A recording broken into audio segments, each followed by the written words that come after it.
बिदूरी जी, आज ही मनीष सिसोदिया ने press conference में कहा कि बीजेपी हमें यह नई शराब नीति लागू करने नहीं दी, बीजेपी नहीं दी। और उन्होंने बोला कि मनीष सिसोदिया, ऐसे केजरीवाल ने कहा कि मनीष सिसोदिया जैसे अच्छे शिक्षा मंत्री हो ही नहीं सकते। हाँ, मुझे बताइए, उनकी नई शराब नीति को रोकने के लिए केंद्र सरकार की ओर से कोई आदेश जारी किया गया हो तो दिखा दीजिए मुझे।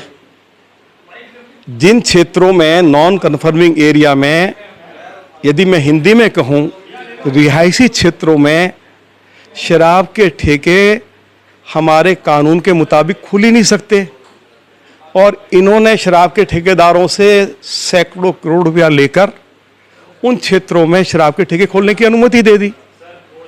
जब वहाँ खुल ही नहीं सकते तो इन्होंने अनुमति क्यों दी?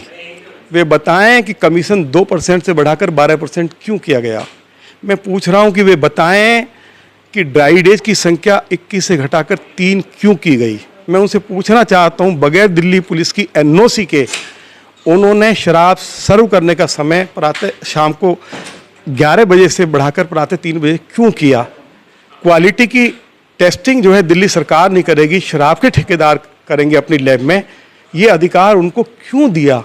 हर तरह का फेवर शराब के ठेकेदारों का किया गया। और इसमें मैंने हाउस के अंदर भी कहा था, बाहर भी कहा था कि हज़ारों करोड़ रुपए का घोटाला हुआ है, और अब जांच शुरू हो गई है। दूध का दूध, पानी का पानी हो जाएगा। जी बिल्कुल। और आगे यह कहा जा रहा है कि बीजेपी का मुद्दा ना तो नशा है, ना शराब है, ना शराब नीति है, मुद्दा केवल केजरीवाल है। और अरविंद केजरीवाल की पॉपुलैरिटी से बीजेपी कहीं डरती दिख रही है। देखिए, आप मुझे ये बताइए, जो कार्रवाई सत्येंद्र जैन के खिलाफ हुई है, सत्येंद्र जैन पूरी तरह से इंडिपेंडेंट है, अपनी बात कोर्ट में रख सकते हैं। कोर्ट से उनको अगर कोई उनके साथ नाइंसाफी हुई है ईडी के द्वारा या सीबीआई के द्वारा, तो कोर्ट में अपनी बात को रख सकते हैं। सिसोदिया को पूरा ये अधिकार है उनके पास।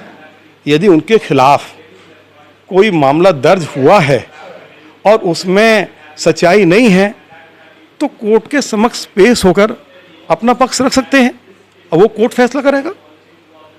मुझे उस पर कुछ नहीं कहना है। कोर्ट में जाएगा ना मामला, तो बात करें सिसोदिया, कोर्ट में मालूम हो जाएगा।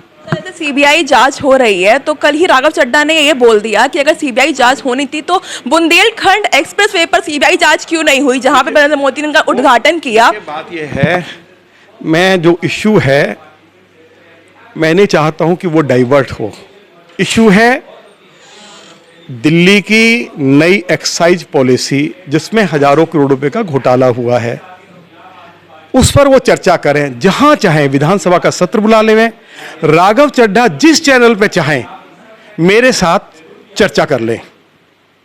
तो देखा आपने, यह तो थी हमारी बातचीत दिल्ली विधानसभा के नेता प्रतिपक्ष रामवीर सिंह बिदूरी जी के साथ, जिन्होंने साफ तौर पर यह कहा कि हम मुद्दे से भटकना नहीं चाहते हैं, और अरविंद केजरीवाल जो है वो हमें मुद्दे से भटका रहे हैं। फिलहाल के लिए इतना है, बाकी की तमाम खबरों के लिए बने रहिए हमारे साथ, देखते रहिए नवयुग टीवी। धन्यवाद।